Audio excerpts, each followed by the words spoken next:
Olá, meu irmão, graça e paz, paz e bem no seu coração. Hoje eu estou trazendo uma lição muito interessante, de Terezinha Oliveira, Estudos do Evangelho. Muito bom esse livro. Nos diz assim: telepatia, clarividência e predições de Jesus. Muitos dos fenômenos realizados por Jesus podem ser classificados como anímicos, pois ele os produzia com suas próprias possibilidades espirituais. Por isso, hoje, talvez o considerasse um sensitivo ou até um paranormal. Vejamos alguns desses fenômenos. Telepatia. Telepatia é a transmissão do pensamento à distância. Esclarece-nos a doutrina espírita que o pensamento é a linguagem dos espíritos. Ele impulsiona os fluidos e os faz vibrar. E o meio fluídico vincula o pensamento como o ar vincula o som. Espírito muito evoluído e sensível, Jesus captava com facilidade os pensamentos de todos que o rodeavam. É o que se vê nessas passagens. Lucas 7, versículo 39. Uma pecadora unge os pés de Jesus, e o fariseu que o convidara disse consigo mesmo: se este fora profeta, bem saberia quem é e qual é a mulher que lhe tocou, porque é uma pecadora. E Jesus, demonstrando haver captado este pensamento do fariseu, lhe respondeu com uma comparação e um ensinamento. Num segundo momento, porque Jesus dissera a um paralítico: filho, os teus pecados estão perdoados. Alguns dos escribas ali assentados arrazoavam em seus corações. E aí, em Marcos 2, versículo 7, nos diz: por que ele fala desse modo? Isto é uma blasfêmia? Só Deus pode perdoar os pecados. Jesus, percebendo logo por seu espírito que assim arrazoavam, disse-lhes, em Mateus 9, versículo 4, por que cogitais o mal em vossos corações? Aí adiante tem sobre a clarividência. Clarividência é a visão sem o concurso do sentido físico da visão. Por isso mesmo permite enxergar a distância através dos corpos opáticos. A visão espiritual, na verdade. Jesus demonstrou essa faculdade em passagens como esta. Por exemplo, Jesus, vendo Natanael pela primeira vez, lhe afirma, em Jó 1, versículo 43 até 51. Antes de Filipe te chamar, eu te vi, quando estavas debaixo da figueira. Natanael reconhece nisso um sinal das qualidades espirituais de Jesus. Por 2 vezes, Jesus indicou a existência de cardumes de peixes, onde os próprios discípulos nada viam. Apesar de pescadores e muito experientes, foram 2 pescas maravilhosas ou milagrosas. Uma serviu para fazer com que os apóstolos, pescadores, seguissem Jesus confiantemente. Encontramos isso em Lucas, versículo 1 a 11. Lucas 5, versículo 1 a 11. Outra para provar que era Jesus mesmo ressurgido ante eles em Jó, podemos encontrar em Jó 21, versículo 4 a 7. Então, meu irmão, quando Jesus manda Pedro pescar e antecipa que pegará um peixe com estáter dentro, tipo uma moeda, uma peça de prata, com o qual pagaria o imposto devido, provavelmente já vira o peixe e o que tinha no seu interior. Encontramos isso em Mateus 17, versículo 24 a 27. E a gente observa, tem um detalhe aqui no rodapé que diz, esse peixe seria Hemichores sacra, ou Pateriamílias, que guarda os filhotes na boca e os expele quando chegam ao tamanho certo. No lugar deles, coloca então um seixo, ou seja, uma moeda poderia servir. Já no Horto das Oliveiras, antes que chegassem os soldados guiados por Judas para o prenderem, Jesus alerta os discípulos aos discípulos: levantai-vos, vamos, eis que o traidor se aproxima. Encontramos em Mateus 26, versículo 46.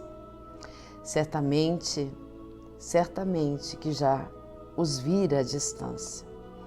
Aí ele fala aqui um pouco mais sobre levitação ou volitação. Levitação é um fenômeno pelo qual um objeto ou uma pessoa é suspenso no ar, aparentemente contrariando até a lei da gravidade. Volitação é o ato de voar, deslocar-se no espaço por uma ação da própria vontade. Andando sobre o mar, Jesus se aproximou dos discípulos que estavam no barco a muitos estádios da terra. Encontramos em Mateus 14, versículo 24 até 36. E sobre os elementos da natureza? Olha só o que Jesus narra.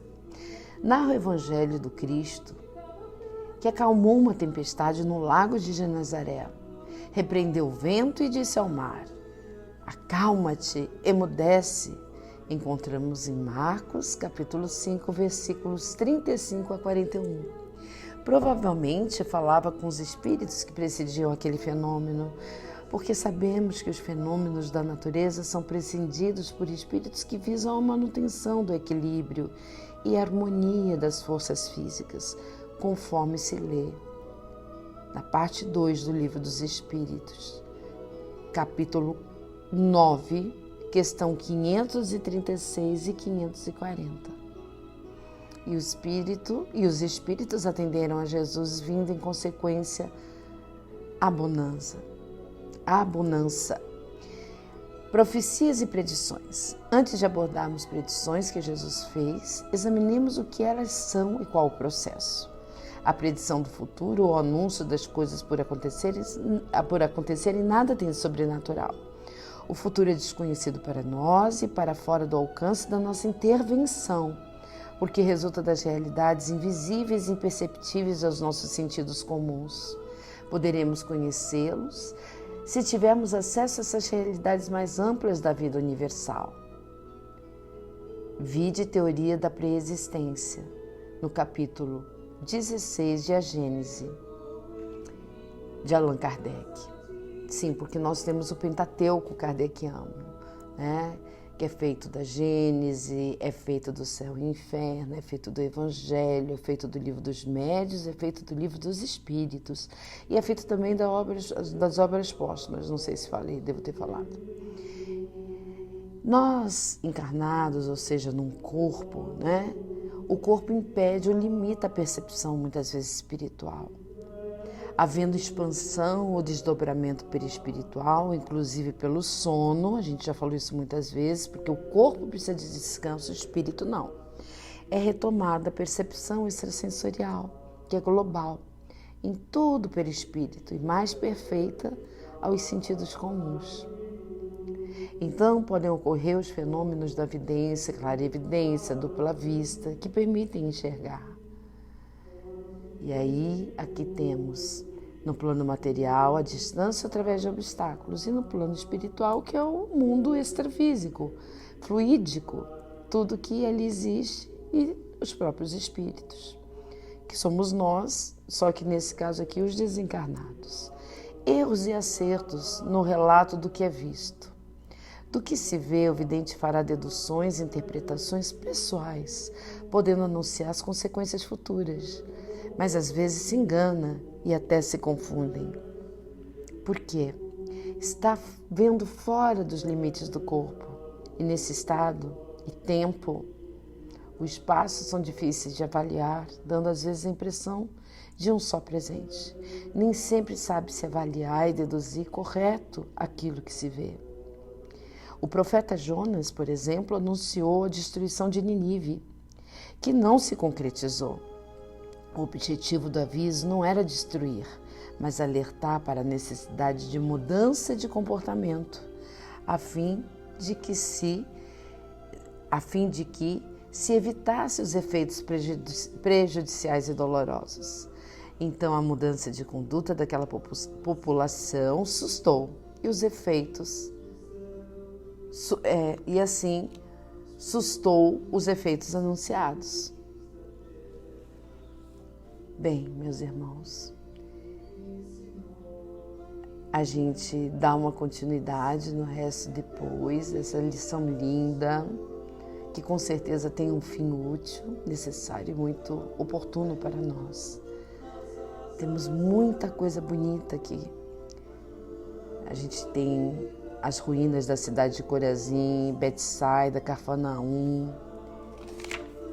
Jerusalém, a destruição do templo. Temos tanta coisa para estudar. Esse livro é maravilhoso. Dizem que eles que nos escolhem. Hoje vim passeando pela sala e tive vontade de pegá-lo. Mas sabia que a lição ia demorar mais tempo. Mas não tem problema.